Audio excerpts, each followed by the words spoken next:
नमस्कार दोस्तों, स्वागत है आपका स्टडी विद पृथ्वी पर। दोस्तों, आज हम इस वीडियो में व्रत के संबंधित सभी प्रकार की आकृतियों के बारे में समझेंगे और इसके साथ में जो जो भी इसके संबंधित फॉर्मूले बनते हैं, जो जो भी इसके संबंधित सूत्र बनते हैं, उनको हम समझेंगे। दोस्तों, यहाँ पे आपको 4 प्रकार की आकृतियां दिख रही होगी। सबसे पहली आकृति के बारे में पहले हम समझते हैं। दोस्तों, इसको हम व्रत कहते हैं। इसका जो केंद्र का जो बिंदु दिख रहा है आपको, ये व्रत का केंद्र कहलाता है। जो ये भाग आपको वृत्ताकार भाग दिख रहा है दोस्तों, ये व्रत की परिधि कहलाती है।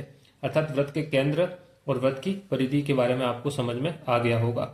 अब हम दोस्तों देखते हैं अर्धव्रत के बारे में। अर्धव्रत का निर्माण किस प्रकार से होता है।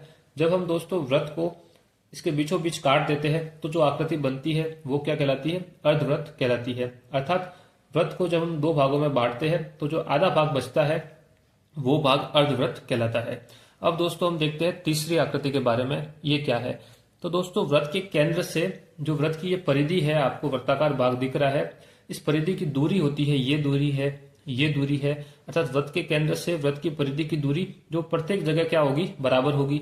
इसको यहाँ पे भी आप खींच सकते हो तो बराबर होगी, यहाँ से भी खींचो तो बराबर होगी, यहाँ पे भी खींचो तो बराबर होगी।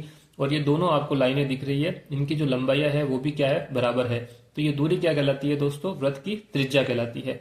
तो 2 त्रिज्याओं के द्वारा व्रत का जो भाग बनता है, एक ये बीच वाला भाग है जो दोनों त्रिज्याओं के बीच में बन रहा है, और एक भाग है जो दोनों त्रिज्याओं के बीच वाले भाग से बाहर बन रहा है, ये बड़ा भाग है और ये छोटा भाग है। तो दोस्तों, ये जो छोटा भाग आपको दिख रहा है इसको हम लघु त्रिज्यखंड कहते हैं, क्योंकि इसका निर्माण त्रिज्याओं से हुआ है। ये एक त्रिज्या है और एक दूसरी त्रिज्या है। तो जब किसी भाग का निर्माण त्रिज्या से हुआ है तो इसको हम क्या कहते हैं, त्रिज्यखंड कहते हैं। और ये भाग क्या कहलाएगा, लघु त्रिज्यखंड कहलाएगा, क्योंकि ये छोटा भाग है। अब दोस्तों, इसके अलावा जो भाग आपको दिख रहा है, ये वाला भाग, ये वृहद त्रिज्यखंड कहलाएगा, क्योंकि ये बड़ा भाग है, इसलिए इसको हम वृहद कहेंगे। इसी प्रकार से दोस्तों हम देखते हैं चौथी आकृति के बारे में, ये है वृत्तखंड।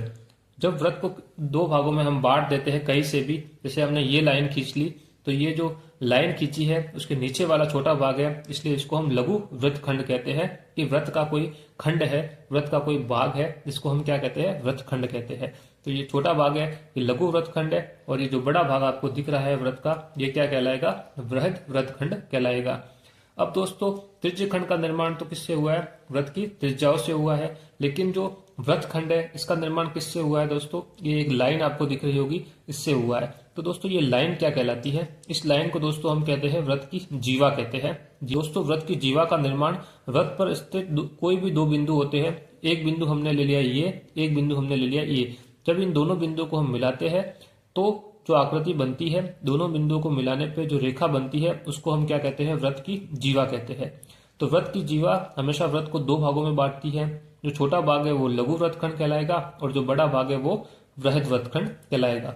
तो दोस्तों, इन चारों आकृतियों के बारे में आपने समझ लिया होगा। ये व्रत है, ये अर्धव्रत है, ये लघु त्रिज्यखंड है जो इसका निर्माण त्रिज्याओं से हुआ है, और ये वृहद त्रिज्यखंड है, बाकी बचा भाग। इसी प्रकार से ये लघु वृत्तखंड है, इसका निर्माण जीवा से हुआ है, और ये वृहद वृत्तखंड है। इस प्रकार से दोस्तों, इन सभी आकृतियों के बारे में हम जो भी फॉर्मूले बनते हैं इनको हम देखते हैं। तो दोस्तों, सबसे पहले हम देखते हैं व्रत के बारे में। यह व्रत है, व्रत के केंद्र से व्रत के परिधि के बीच की दूरी को हम क्या कहते हैं, व्रत की त्रिज्या कहते हैं। उसको हम आर से दर्शाते हैं। तो दोस्तों, ये आर है, ये क्या है, व्रत की त्रिज्या है। तो सबसे पहले हम देखते हैं व्रत का क्षेत्रफल। तो दोस्तों, व्रत के क्षेत्रफल का फॉर्मूला क्या होगा, व्रत का क्षेत्रफल दोस्तों हो जाएगा पाई आर और स्क्वायर। इसका व्रत के क्षेत्रफल का फॉर्मूला होगा दोस्तों पाई आर स्क्वायर। आर आपको दिया गया होगा, जो भी व्रत की त्रिज्या होगी। पाई का मान दोस्तों कितना होता है, पाई का मान मैं यहाँ लिख देता हूँ। पाई का मान या तो आपको दिया हुआ होगा या आपको लगाना है क्वेश्चन में 22/7, या तो आपको क्वेश्चन में दिया हुआ होगा कि आप पाई का मान 3.14 लीजिए, या फिर आपको 22/7 लगा के इसको सॉल्व करना है क्वेश्चन को। आर का मान, व्रत की त्रिज्या आपको दे रखी होगी। ये दोस्तों इसका था पहला फॉर्मूला। अब दोस्तों, हम अर्धव्रत के फॉर्मूला देखने से पहले हम व्रत के संबंधित जो दूसरा फॉर्मूला है वो देख लेते हैं, वो है व्रत की परिधि। दोस्तों, ये जो आपको दूरी दिख रही है पूरी वृत्ताकार भाग की, यहाँ से अपन चलना प्रारंभ करते हैं और हम घूम के सीधे यहाँ तक आते हैं। तो ये पूरी जो दूरी होती है दोस्तों, ये दूरी क्या कहलाती है, व्रत की परिधि। तो दोस्तों, इसका जो फॉर्मूला होता है वो होता है दोस्तों 2 पाई और आर होता है। पाई का मान वही आपको लगाना है जो आपको क्वेश्चन में दे दिया होगा, अगर नहीं दिया तो 22/7 लगाना है।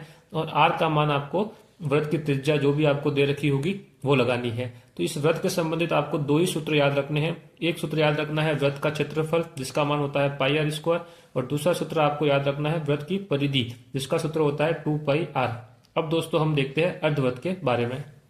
दोस्तों दूसरी आकृति जो हमारी है वो है अर्धव्रत। जब हमने व्रत को बीचों बीच दो भागों में बांटा तो जो आकृति एक भाग बचा उसको हम क्या कहते हैं, अर्धव्रत कहते हैं। दोस्तों ये व्रत का केंद्र है, यहाँ से इसकी परिधि की दूरी को हम क्या कहते हैं, व्रत की त्रिज्या। जो व्रत की त्रिज्या थी वही अर्धव्रत की त्रिज्या कहलाएगी। इसी प्रकार से दोस्तों ये भी व्रत की त्रिज्या है, इसी प्रकार से ये अर्धव्रत की त्रिज्या भी है, इसी प्रकार से दोस्तों ये भी अर्धव्रत की त्रिज्या कहलाएगी।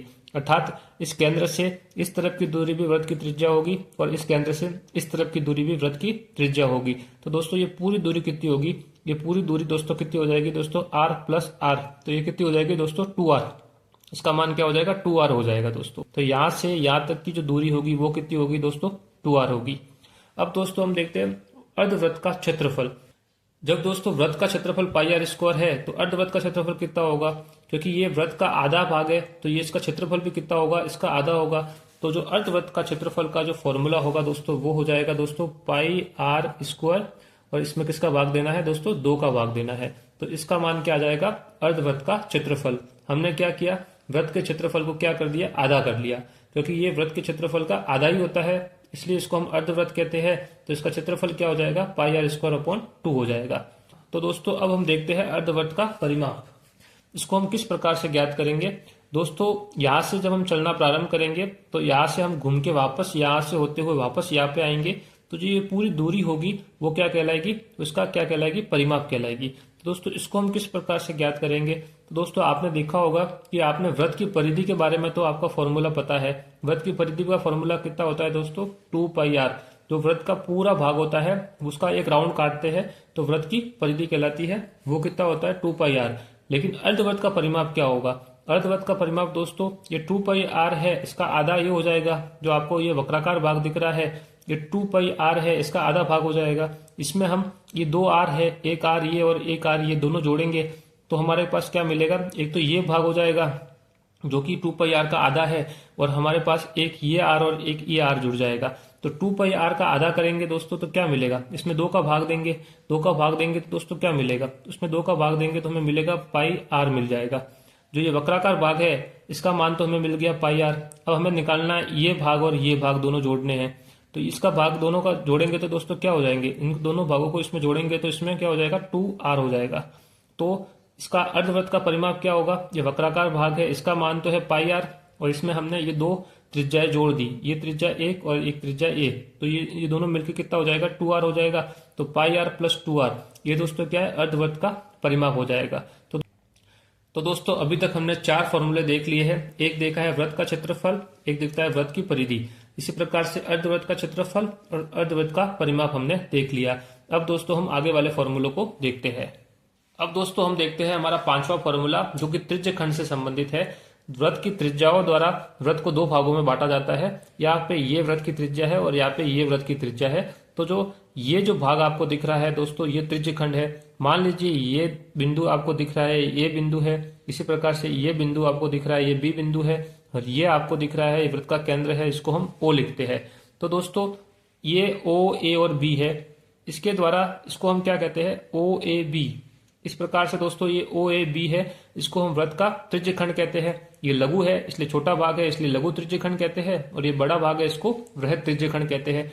तो मान लीजिए ये जो कोण आपको दिख रहा है दोस्तों ये क्या है, ये आपको क्वेश्चन में दे रखा होगा, इसका मान लीजिए आपको दिया है थीटा मान दिया है, ये क्या दिया है आपको, थीटा मान दिया है। तो अब आपको पूछा है कि ये जो थीटा मान आपको दिया है और आपको पूछा है ये जो छाप आपको दिख रहा है ए से बी तक की दूरी आपको दिख रही है ये वाली भाग, इसका आपको ये दूरी या छाप की लंबाई बोलते हैं, इसका आपको फॉर्मूला आपको याद रखना है। यही हमारा 5वां फॉर्मूला है। जो ए से बी तक की जो दूरी आपको दिख रही है उसको ही हम बोलते हैं त्रिज्य कण के चाप की लंबाई। तो दोस्तों इसका फॉर्मूला क्या होगा, उसके लिए आपको ये थीटा भी याद रखना है, अर्थात त्रिज्य कण द्वारा वृत्त के केंद्र से जो बना हुआ कोण होता है उसको क्या कहते हैं दोस्तों, थीटा कहते हैं। तो त्रिज्य कण के चाप की लंबाई क्या होगी, के लिए हम लिखेंगे दोस्तों थीटा अपॉन 360 डिग्री इंटू 2 पाई और आर। ये इसका फॉर्मूला होता है दोस्तों। थीटा मान जो वृत्त के त्रिज्यीय खंड द्वारा वृत्त के केंद्र से जो कोण बना होता है उसको हम थीटा कहते हैं। इसी प्रकार से आपको 2 पाई आर आपको वृत्त की परिधि है, पाई का मान 22/7 है, आर वृत्त की त्रिज्या आपको दे रखी होगी, इसमें 360 का भाग देना है, थीटा आपको और जो त्रिज्यीय खंड का कोण है वो आपको लेना है, तो आपको त्रिज्यीय खंड के चाप की लंबाई मिल जाएगी। अब दोस्तों छठा जो फॉर्मूला है वो है लघु त्रिज्यीय खंड का क्षेत्रफल। जो ये वाला भाग आपको दिख रहा है ये क्या है, त्रिज्यीय खंड है। तो दोस्तों लघु त्रिज्यीय खंड का जो फॉर्मूला होगा वो होगा दोस्तों थीटा बट्टे 360 degree into pi r square. ये जो लघु त्रिज्यीय खंड होगा उसका फॉर्मूला होगा। इसी प्रकार से जो वृहद त्रिज्यीय खंड होगा दोस्तों इसका फॉर्मूला क्या होगा, इसका फॉर्मूला ये होगा कि जो पूरे वृत्त का क्षेत्रफल होता है पाई आर स्क्वायर, इसमें से आपने अगर लघु त्रिज्यीय खंड का क्षेत्रफल घटा दिया तो आपको क्या मिलेगा, वृहद त्रिज्यीय खंड का क्षेत्रफल मिल जाएगा। तो आपने पूरे वृत्त का क्षेत्रफल पाई आर स्क्वायर है, इसमें से आपको लघु त्रिज्यीय खंड का क्षेत्रफल घटाना है, तो कितना होगा, वो होगा pi r square upon pi r square minus theta upon 360 degree into pi r square. आपने क्या किया कि पूरे वृत्त के क्षेत्रफल में से लघु त्रिज्यीय खंड का क्षेत्रफल घटा दिया, तो आपको क्या मिला, वृहद त्रिज्यीय खंड का क्षेत्रफल मिल गया। अब दोस्तों हम वृत्तखंड के बारे में पढ़ते हैं। दोस्तों वृत्तखंड में जो ये आकृति है आपको, ये लघु वृत्तखंड है, और ये जो लघु वृत्तखंड के अलावा भाग है आपको क्या दिख रहा है, ये वृहद वृत्तखंड है। ये जो बीच वाली रेखा है ये वृत्त की जीवा कहलाती है। ये वृत्त को 2 भागों में बांटती है। इस जीवा से आपको एक बिंदु ए है, एक बिंदु सी है, तो इन दोनों बिंदुओं से वृत्त के केंद्र की दूरी क्या कहलाएगी, वृत्त की त्रिज्या कहलाएगी। और इस वृत्तखंड द्वारा जो ये वृत्त के केंद्र से जो कोण बनाया जाएगा वो क्या होगा, थीटा होगा, जो आपको क्वेश्चन में दे रखा होगा। इस थीटा की सहायता से आप लघु वृत्तखंड का क्षेत्रफल और ये जो वृहद वृत्तखंड है इसका क्षेत्रफल निकाल सकते हो। तो इसको हम किस प्रकार से निकालेंगे दोस्तों, वो हम देखते हैं। सबसे पहले आपको याद रखना है कि ये वृत्तखंड क्या है दोस्तों, ये वाला जो भाग आपको दिख रहा है, जो मैं ये लाइन खींच रहा हूं, ये भाग क्या है, लघु वृत्तखंड है, और इसके अलावा जो बाकी बचा वृत्त का भाग है ये क्या है, वृहद वृत्तखंड है। तो दोस्तों लघु वृत्तखंड का जो क्षेत्रफल है इसका फॉर्मूला क्या है, लघु वृत्तखंड का क्षेत्रफल बराबर theta upon 360 degree into pi r square minus r square by 2, और ये है साइन थीटा। ये दोस्तों इसका लघु वृत्तखंड का क्षेत्रफल का फॉर्मूला है। इसमें पाई आपको पता है, थीटा आपको दे रखा होगा, वृत्त की त्रिज्या आपको दे रखी होगी, और साइन थीटा, जो भी आपको थीटा का मान यहाँ पे कोण दिया गया होगा इसका मान आपको साइन में लेकर के इसका मान आपको निकालना है। इस मान को यहाँ पे रखोगे तो आप सीधे ही लघु वृत्तखंड का क्षेत्रफल, मतलब ये जो लाइन वाला भाग है इसका क्षेत्रफल आपको मिल जाएगा। इसी प्रकार से हम दीर्घ या वृहद वृत्तखंड के बारे में, क्षेत्रफल के बारे में देखते हैं कि ये जो वृत्तखंड का क्षेत्रफल क्या होगा। तो दोस्तों जब हम पूरे वृत्त के क्षेत्रफल में से इस लघु वृत्तखंड के क्षेत्रफल को घटा देंगे तो हमें क्या मिलेगा, वृहद वृत्तखंड का क्षेत्रफल मिल जाएगा। तो इसको हम किस प्रकार से लिखेंगे वो भी हम देख लेते हैं। जो वृहद वृत्तखंड का क्षेत्रफल है उसका फॉर्मूला दोस्तों होगा, वृत्त का क्षेत्रफल कितना होता है, पाई आर स्क्वायर। इसमें से हम लघु वृत्तखंड का क्षेत्रफल है जो भी हमें दिया है, theta upon 360 degree into pi r square minus r square by 2, और ये है दोस्तों साइन थीटा। इस पूरे कोष्ठक को हम क्या कर लेंगे, बंद कर लेंगे। तो इस कोष्ठक को सॉल्व करेंगे, इसके बाद इसको पाई आर स्क्वायर में से इस पूरे कोष्ठक को घटाएंगे, तो जो हमें मान मिलेगा दोस्तों वो क्या होगा, वृहद वृत्तखंड का क्षेत्रफल हो जाएगा। इस प्रकार से दोस्तों हमने त्रिज्यीय खंड और वृत्तखंड के बारे में भी हमने समझ लिया है। तो दोस्तों हमने इस वीडियो में वृत्त के संबंधित सभी प्रकार की आकृतियों को समझा, इसके संबंधित जो जो भी फॉर्मूले बनते थे उनको देखा। मैं आशा करता हूं कि आपको वीडियो अच्छा लगा होगा। अगर आपको वीडियो अच्छा लगा है तो वीडियो को लाइक कीजिए, अपने दोस्तों के साथ शेयर कीजिए। अगर आप हमारे चैनल पर नए हैं तो चैनल को सब्सक्राइब कीजिए। दोस्तों मिलते हैं नए वीडियो में नए टॉपिक के साथ। धन्यवाद।